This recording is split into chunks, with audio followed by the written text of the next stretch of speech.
बोलो जयकारा बोल मेरे श्री गुरु महाराज की जय। सभी गुरुमुख प्रेमियों से सप्रेम जय सच्चिदानंद।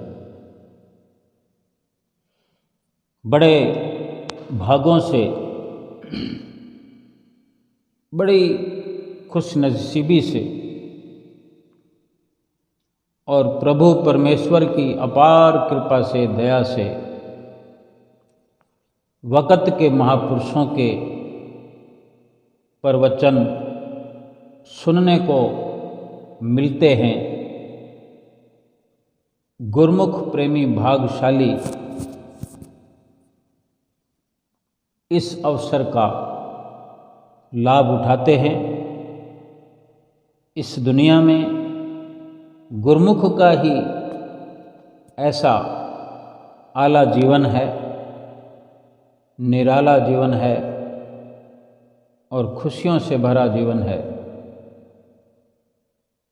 गुरुमुख कितना सुंदर नाम है। जितनी इसकी बाहर से सुंदरता है, इन शब्दों के मायने भी गहरे राज से भरपूर है। अगर हम जान पाए हों, जानने का प्रयास किया हो कि हमें जो नित्य प्रति ये सत्संग का जो अवसर प्राप्त होता है, जरूरी नहीं कि हम श्री दरबार में होते हैं तभी ये खुशनसीबी प्राप्त होती है, बल्कि घर में बैठे हुए भी श्री आनंदपुर ऐप के द्वारा संतों महापुरुषों के वचन सुनने को मिलते हैं। श्री गुरु महाराज जी की जो आज्ञा होती है, जो आदेश होते हैं, वो भी समय समय पर सुनाए जाते हैं। और जब कभी श्री दरबार में हम आमने सामने श्री गुरु महाराज जी के बैठकर ऊंचे सिंहासन पर अपने सतगुरु का सुंदर दर्शन प्राप्त कर रहे होते हैं, वो एक अलौकिक नज़ारा होता है कि हमारी आँखों के सामने बैठा हुआ हमारा सतगुरु प्यारा होता है कि उस वक़्त अपलक एक टक शुद्ध बुद्ध खोए हुए हम अपने सतगुरु का दर्शन दीदार कर रहे होते हैं और आनंद से सराबोर हो रहे होते हैं। ऐसा आनंद, ऐसी मस्ती जिसमें खो करके गुरुमुख सारे संसार की शुद्ध बुद्ध भूले हुए, अपने आप को भुलाए हुए, अपनी चित्त वृत्तियों को संपूर्ण तौर पर सतगुरु के साथ लगाए हुए जो आनंद प्राप्त कर रहे होते हैं, यही सबसे बड़ी गुरुमुखों की खुशनसीबी है। घर बैठकर भी जब जब श्री वचन सुनने को मिलते हैं, आजकल इस सोशल मीडिया के युग में और सही प्रकार से अगर हम समझें तो ये सारी की सारी व्यवस्था हमारे श्री सतगुरुदेव महाराज जी की छठे रूप में अवतरित जो हमारे हुजूर श्री गुरु महाराज जी हैं, सरल से भी सरल वातावरण बना दिया है कि जो भी आप स्वयं प्रवचनों की सुंदर बरसात करते हैं, उसको भी जो हूबहू वही, हूबहू ही नहीं बल्कि उनकी साफ सुथरी वाणी हमें घर बैठे सुनने को प्राप्त होती है। ऐसे ही अभी श्री आनंदपुर दरबार में श्री दर्शन खुले हुए थे। ये 2 दिन पूर्व की बात है, यानी जो कि आज 15 तारीख है और 13 तारीख की ये बात है। 13 तारीख और दिन मंगलवार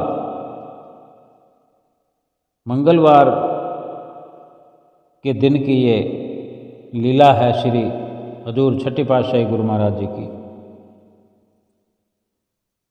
कि दर्शन खुले हुए थे। संगत भरपूर आनंद मग्न होकर आनंद प्राप्त करते हुए अपने सतगुरु का दर्शन प्राप्त कर रही थी। जैसा कि हमेशा की तरह सर्वप्रथम पर्दे के दूसरी ओर श्री गुरु महाराज जी आदरणीय महात्मा जनों के साथ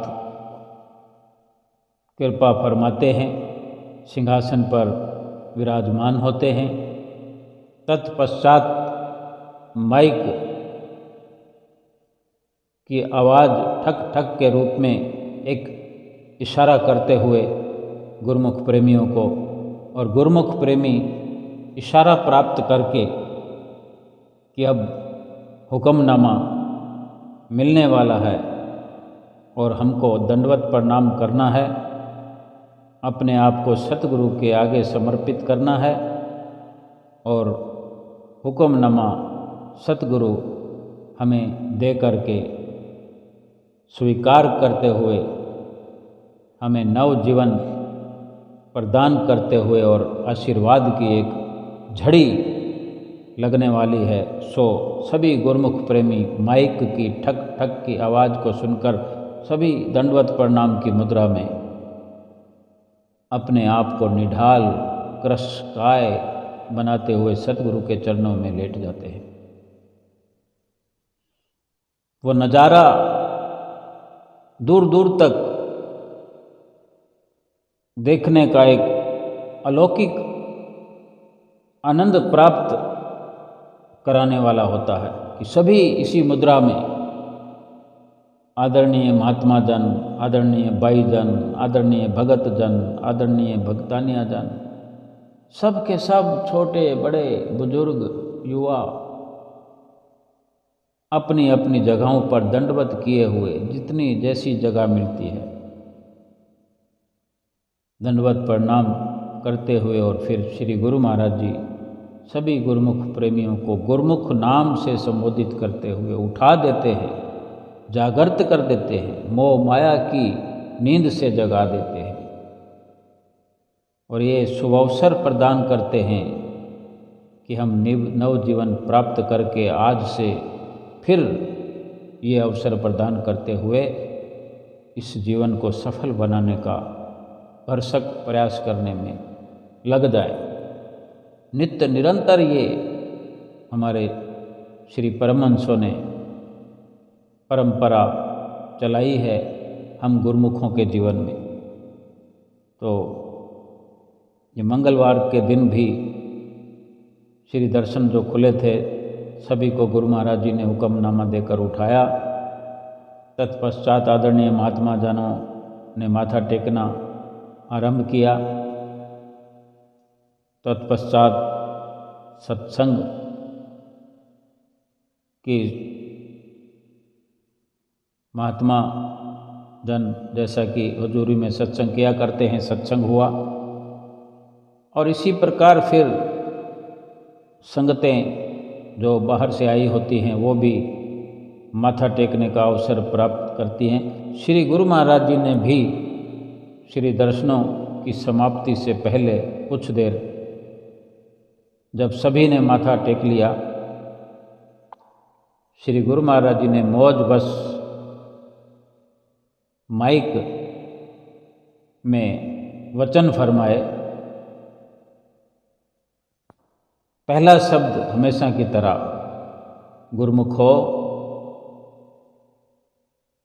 आप सब गुरुमुख हैं।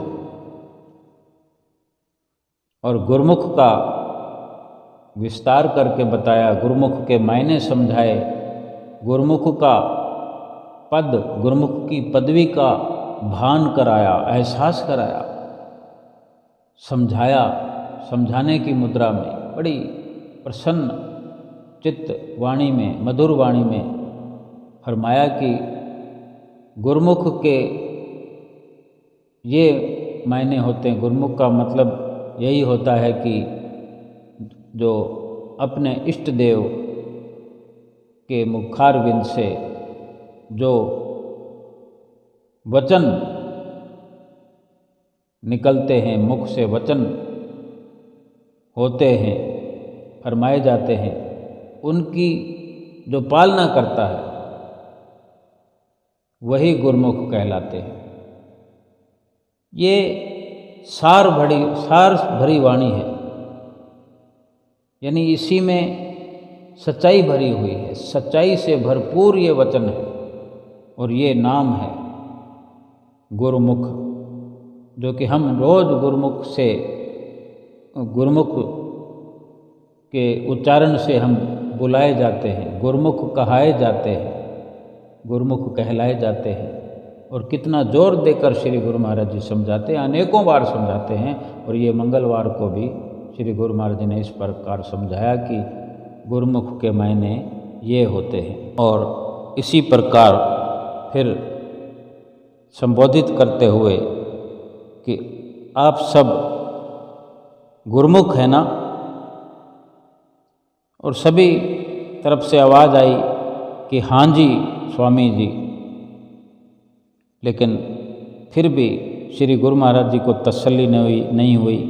एक बार फिर और बुलवाया और जोर से हामी भरवाई।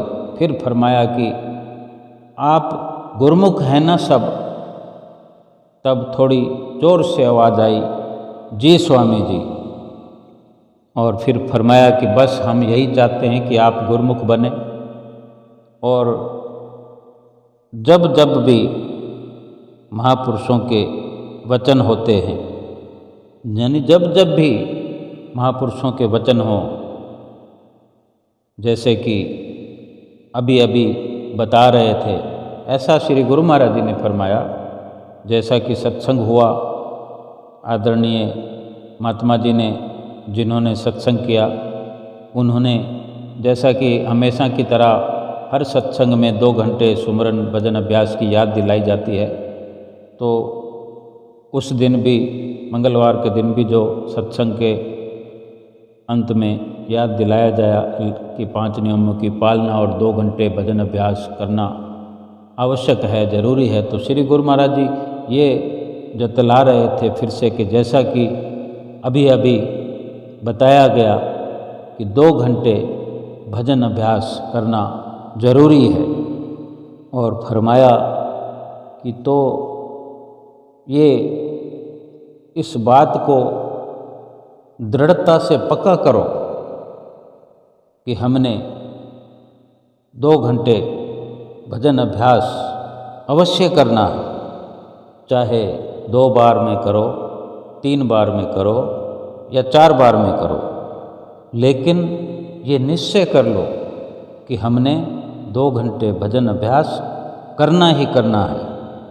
इसलिए जो हमारे महापुरुषों के, हमारे तृतीय पातशाही गुरु महाराज जी के, पंचम पातशाही गुरु महाराज जी के जो भी आप लोगों को याद हैं, उन वचनों को दृढ़ता से समझा करो, पढ़ा करो, देखा करो।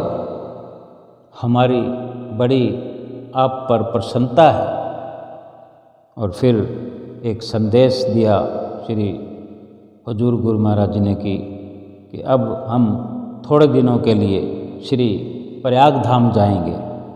तो आप सब इस बात को दृढ़ता से पक्का करो, दृढ़ता से ग्रहण करो कि हम श्री अनंतपुर दरबार के सेवक हैं, कि गुरुमुखता का जो फर्ज है, वो गुरुमुखता का फर्ज क्या है कि सतगुरु की आज्ञा में मौज में चले और अपना जन्म सफल करें।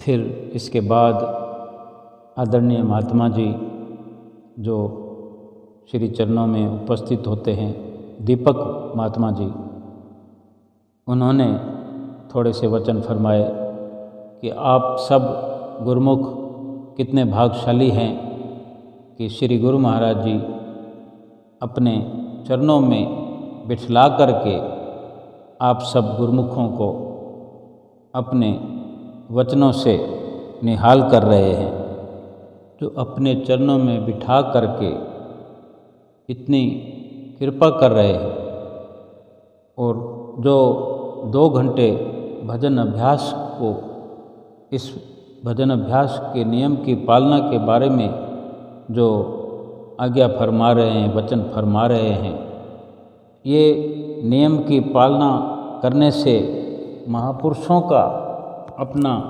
लाभ निहित नहीं होता, बल्कि हम गुरुमुखों को ही लाभ होता है, हम गुरुमुखों का ही लाभ है भजन सुमरन करने में। सो इस प्रकार सतगुरुदेव महाराज जी के वचनों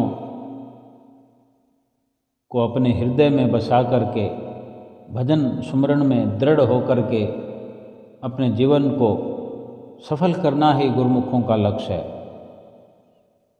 और इसी प्रकार महात्मा जी जो श्री गुरु महाराज जी वचनों को रिपीट करवा रहे थे, फिर श्री गुरु महाराज जी ने एक बार और इशारा किया कि हमारी तरफ से सारी संगत को बधाई दो। तो महात्मा जी ने फिर ये श्री गुरु महाराज जी का संदेश सुनाया कि श्री वचन हुए हैं कि इस उपलक्ष्य में हमारी तरफ से सभी गुरुमुखों को बधाई हो, बधाई हो, बधाई हो। यानी इस उपलक्ष्य के मायने जो श्री गुरु महाराज जी ने अमृत वर्षा की और सभी ने गदगद कंठ से जयकारे लगाए और हामी भरी और भीतर ही भीतर सभी ने संकल्प किए, क्यों ना किए होंगे। हम गुरुमुख हैं, प्रेमी हैं, हम जब भी हमें ऐसा अवसर प्राप्त होता है, श्री गुरु महाराज जी इस प्रकार के वचन फरमाते हैं, तो हमारी अंतरात्मा से ये दिली आवाज़ निकलती है कि हम ये अवश्य करेंगे, अवश्य करेंगे, प्राणपन से करेंगे। भले ही हम आलस्य कर जाते हैं दूसरे दिन, भले ही हम लापरवाही कर जाते हैं, लेकिन वो वचन असर जरूर करते हम पर, क्योंकि हमने उस वक़्त भीतर ही भीतर अपने सतगुरु महाराज जी से वादा किया होता है, एक संकल्प अपने अंदर दोहराया होता है और ये महसूस किया होता है कि ये केवल और केवल हम गुरुमुखों की भलाई है। ये श्री गुरु महाराज जी के कितने सरल वचन हमको सुनने के लिए मिलते हैं। हम ये अंदाज़ा नहीं लगा सकते कि कितनी असीम कृपा हम पर हो रही है। और सबसे बड़ी बात, सबसे असरदार ये जो वचन है कि जाने श्री गुरु महाराज जी हमारी कितनी फिक्र करते हैं, कितना हमारा ध्यान रखते हैं, कितनी चिंता करते हैं, कितना हमको सुखी बनाना चाहते हैं, दुखों से उबारना चाहते हैं, जो बार बार 2 घंटे सुमरन की हमें नित्य प्रति याद दिलाते हैं, कई बार याद दिलाते हैं एक दिन में। तो हम स्वयं अंदाज़ा लगा सकते हैं, इतने तो हम सभी गुरुमुख समझदार हैं कि क्या ऐसा रहस्य भरा हुआ है सुमरन में, क्या हम समझ नहीं सकते। श्री गुरु महाराज जी हमसे क्या मनवा रहे हैं। हमारे महल माड़ियों को छोड़ने के लिए नहीं कहते, महल माड़ियाँ बनाने के लिए मना नहीं करते, या कोई भारी भरकम काम करने के लिए नहीं कहते, जो भी कहते हैं, जो भी वचन फरमा रहे हैं, जो भी लक्ष्य है एक गुरुमुख के जीवन का, केवल वही तो जतला रहे हैं। हमें अपने लक्ष्य की ओर ले जाना चाहते हैं, लक्ष्य की प्राप्ति करवाना चाहते हैं। और जो 2 घंटे भजन अभ्यास में इस बड़े लक्ष्य की पूर्ति हो सकती है, पूर्ति होनी है, इसलिए 2 घंटे भजन अभ्यास की हमें बार बार हिदायत करते हैं। और सही तो है कि पंचम पातशाही गुरु महाराज जी ने 5 नियमों की पालना के लिए ये आदेश जारी किया, 5 नियम बनाए, 5 नियमों को एक कड़ी बना के जोड़ दिया, और जो उसको लागू करने के लिए जोर देकर हमें समय समय पर वचन फरमाते रहे। अलग अलग प्रकार से लीला रचा करके, कभी इस प्रकार से लीला हमने सुनी है, अलग अलग समयों पर अलग अलग महात्मा जनों के मुख से ये सत्संग सुना है कि एक बार पंचम पातशाही गुरु महाराज जी ने बेंगलोर में कृपा की हुई थी, तब रास्ते से कहीं श्री कार में विराजमान हो श्री गुरु महाराज जी जिस रास्ते से कृपा फरमा रहे थे, उस रास्ते पर, क्योंकि श्री कार को कभी धीमे कभी तेज चलना ही होता है, तो आप श्री गुरु महाराज जी त्रिलोकी के मालिक, त्रिलोकी नाथ, बड़े सारे बोर्ड पर लिखा हुआ देखा कि कुछ विज्ञापन होते हैं, जैसे कि आप इतना सर्फ लेते हैं तो साथ में बाल्टी फ्री है, या इतने आइटम लेते हैं तो साथ में ये फ्री है। बहुत सारी ये स्कीमें लगा करके वो अपनी दुकानदारी चलाते हैं, अपनी फैक्ट्रियाँ, अपनी कंपनियाँ चलाते हैं। श्री गुरु महाराज जी ने इस पर भी अपनी लीला रचाई और आदरणीय महात्मा जनों से वचन फरमाए कि ये क्या लिखा है। तो फिर वो सब कुछ वो परमेश्वर हैं, सब जानते हैं, भूत वर्तमान भविष्य की सब हमारी जानते हैं, लेकिन हमें जतलाने के लिए हम ही से फिर वो पूछते हैं, कैसे भोले बन जाते हैं, क्योंकि भोलेनाथ भंडारी हैं। तब आदरणीय महात्मा जनों ने विनती किया कि ये फलां फलां वस्तु है, जैसे कि सर्फ है, कि सर्फ के 5 पैकेट लेने से 1 बाल्टी फ्री मिलती है। तो ये सुनकर फिर श्री गुरु महाराज जी मौजवश फरमाने लगे कि जो इसी प्रकार जो इस दरबार के 5 नियम पूरे करेगा, 5 नियम निभाएगा, 5 नियमों के साथ हम उसको फ्री में मिलेंगे। कितनी एक रहस्य भरी जो एक राज से भरपूर जो विषय होता है, उसको खोल करके बिल्कुल साधारण करके सरल करके आगे रख देते हैं कि समझने में जरा भी देर नहीं लगती। अब हम खुद विचार करें कि हमें पंचम पातशाही गुरु महाराज जी ने ये समझाया कि 5 नियमों की पालना करो तो हम उसको फ्री में मिल जाएंगे, तो क्या ये महंगा सौदा है?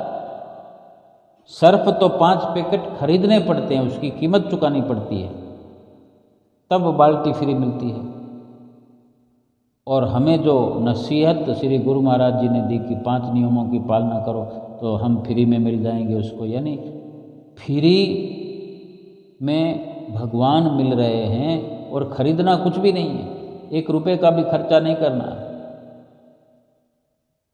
5 नियमों की पालना करनी है, उसका भी लाभ हमारा ही है। और श्री गुरु महाराज जी त्रिलोकी नाथ हमें मुफ्त में मिल जाएंगे, उन 5 नियमों के बदले में मिल जाएंगे, वो हमारे बन जाएंगे, उसमें भी फायदा हमारा है।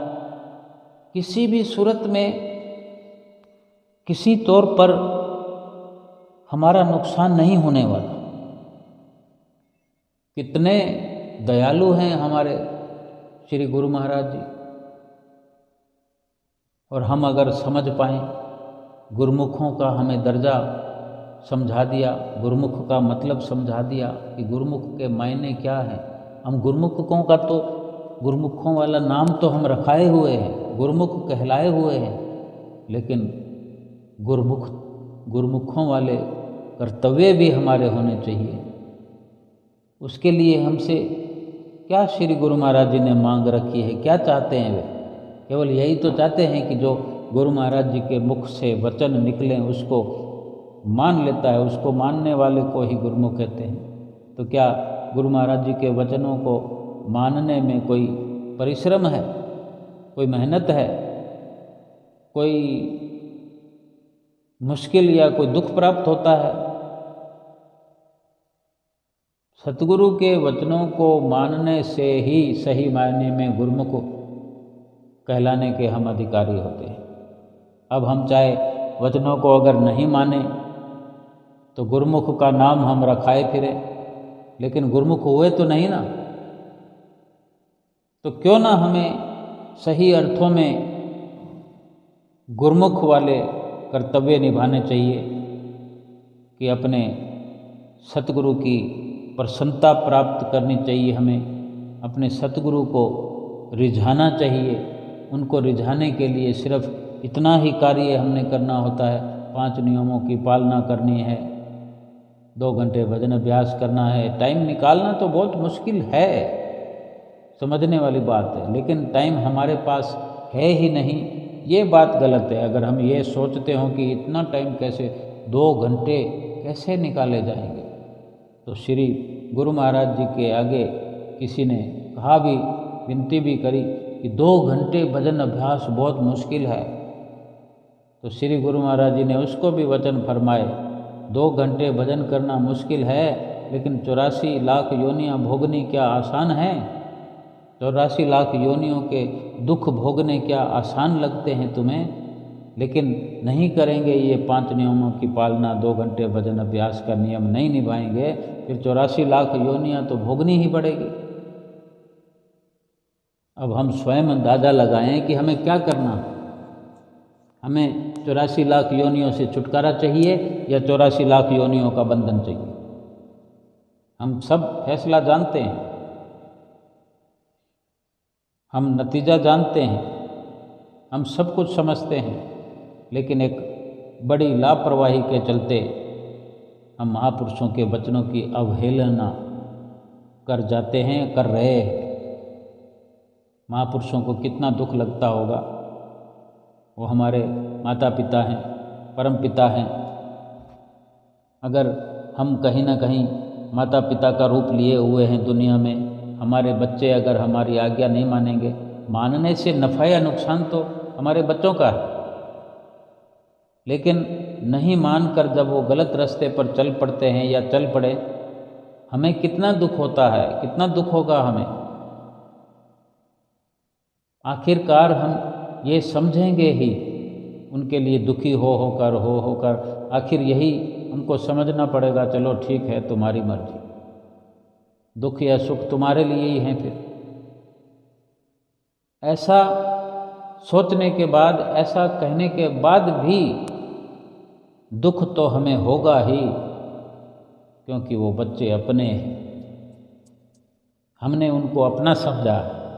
वो चाहे ना समझें हमें, लेकिन हमने तो उन्हें अपना समझा है, अपना माना है, उनको सुखी करना हमने अपना कर्तव्य समझा है, फिर आगे उनकी मर्जी। ऐसे ही श्री गुरु महाराज जी हमें अपना मान कर चलते हैं, उनको मालूम है कि हम उन्हीं की रूहें हैं। परमात्मा जानता है कि ये आत्मा हमारी अंश है, हमारी रूह है, तो ये जीव भी तो समझे इस बात को कि मैं इनका हूँ, मैं परमात्मा का हूँ, मैं सतगुरु का हूँ। सतगुरु जो मुझे रास्ता बतला रहे हैं तो मुझे अपने घर पहुँचा रहे हैं। इनके बताए रास्ते पर चलकर मैं अपने निज घर में पहुँचूँगा। बल्कि चाहिए तो ये कि जो वचन वो फरमाते हैं वो तो मानना ही मानना है, गुरुमुख का कर्तव्य है, वो तो मानना ही है। साथ ही साथ में अधिक से अधिक उनकी प्रसन्नता को प्राप्त किया जाए, उनको अधिक से अधिक प्रसन्न करें, उनको रिझाएं, अमली कार्रवाई करते हुए, वचनों पर अमल करते हुए अधिक से अधिक उनकी प्रसन्नता के पात्र बने, उनको प्रसन्न करें। उनकी गद गद प्रसन्नता ही हमारा जीवन सफल करने का एक जरिया है। जिसने भी अपने सतगुरु को प्रसन्न कर लिया, अपने सतगुरु को रिझा लिया, उसने जीवन के रहते ही, इस जीवन में ही परम पद को पा लिया। आज संसार के झूठे पदों को पाने के लिए, किसी छोटी मोटी नौकरी को पाने के लिए कितनी मेहनत मशक्क़त करनी पड़ती है, कितनी पढ़ाइयाँ करनी पड़ती है, कितनी चढ़ाइयाँ चढ़नी पड़ती है, कितना रुपया खर्च करना पड़ता है। अगर गवर्नमेंट नौकरी हो, गवर्नमेंट जॉब हो तो कितनी मशक्क़त करनी पड़ती है, बहुत सारे रुपए भी खर्च करने पड़ते हैं। और हमें ये सचखंड का वासी बनाने के लिए, इस परम पद को दिलाने के लिए हमें सतगुरु को तो कुछ भी नहीं देना। वो भी अगर हम समझें कि हमें जो 5 नियमों की पालना की हिदायत मिलती है और 2 घंटे भजन अभ्यास की हमें ताकीद करते हैं, आदेश करते हैं, तो एक प्रकार से ये हम पर उपकार है।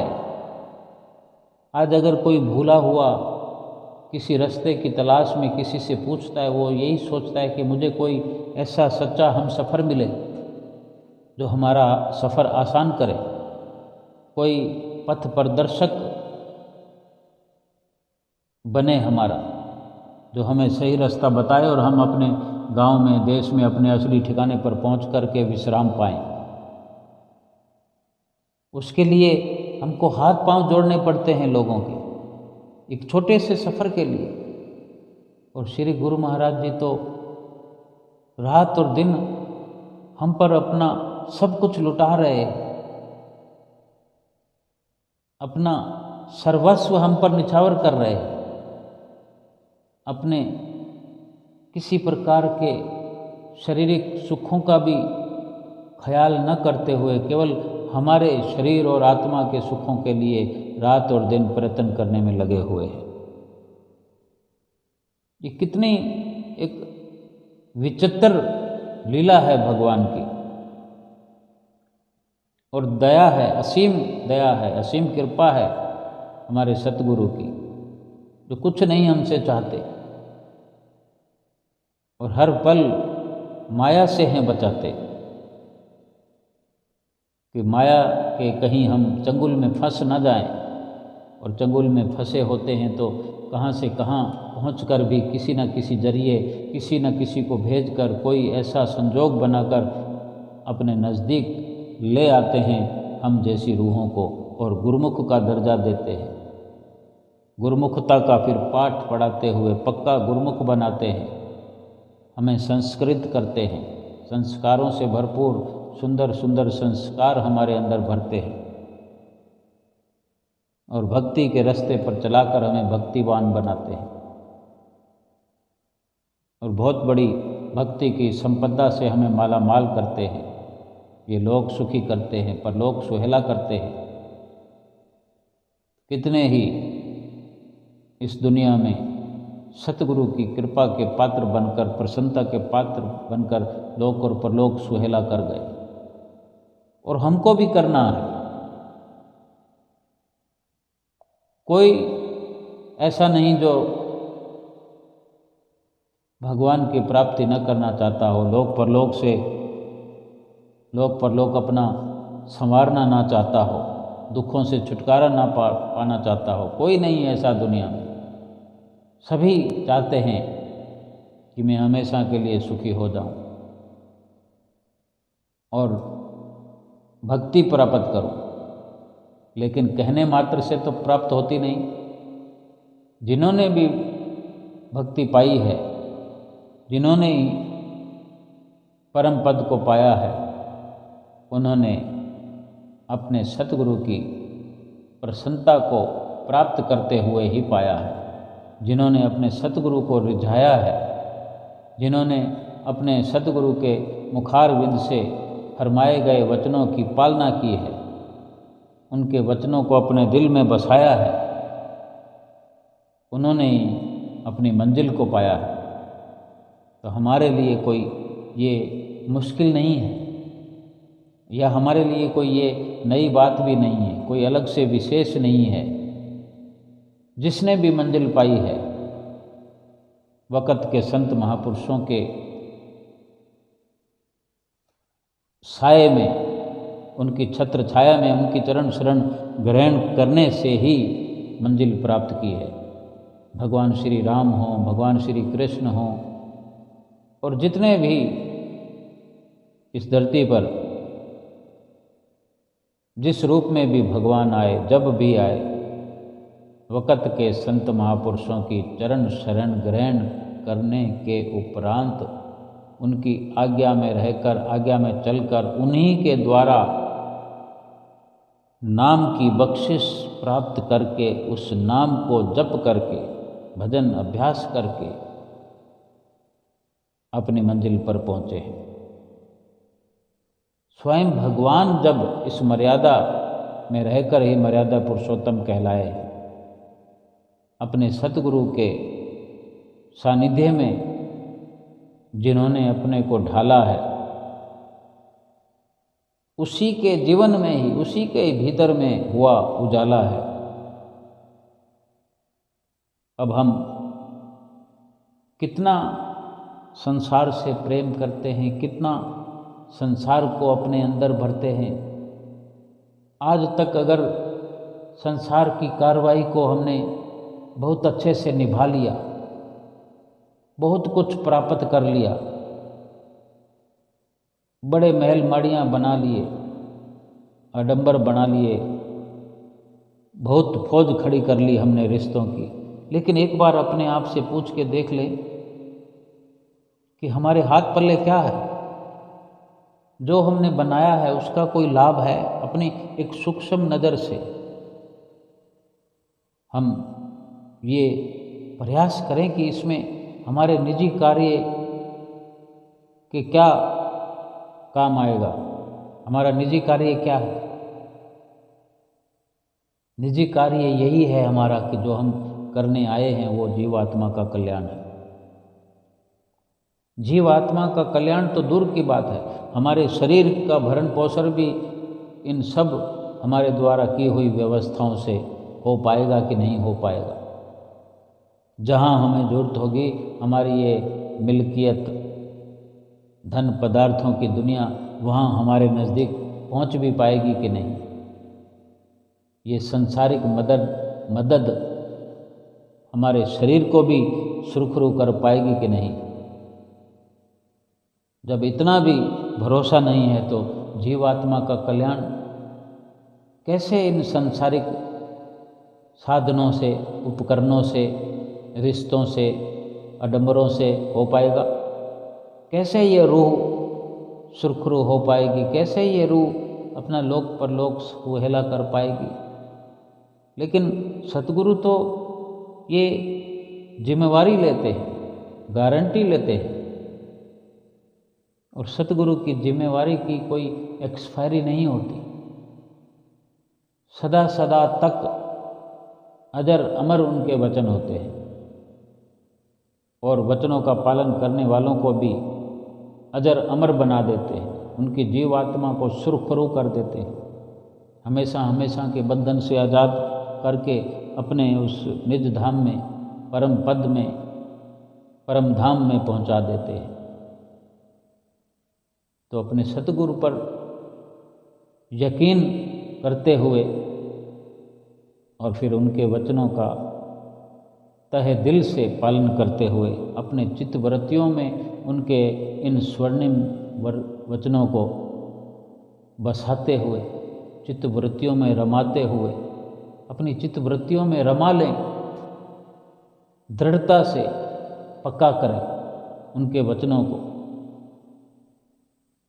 और उस पर अमल करते जाएं।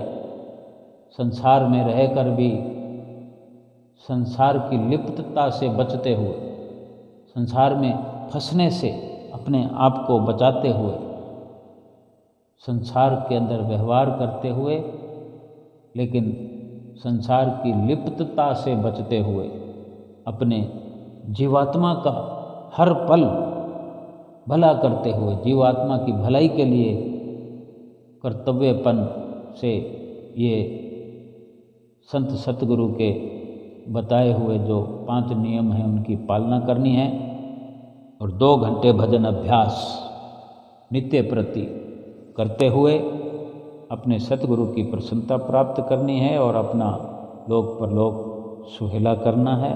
श्री गुरु महाराज जी ने संदेश दे दिया है श्री आनंदपुर में और 2-3 दिन में श्री गुरु महाराज जी कृपा श्री प्रयाग धाम में करने वाले हैं और श्री गुरु महाराज जी के श्री प्रयाग धाम में आगमन की सभी गुरुमुख प्रेमियों को बधाई हो, बधाई हो, बधाई हो। बोलो जयकारा, बोल मेरे श्री गुरु महाराज की जय।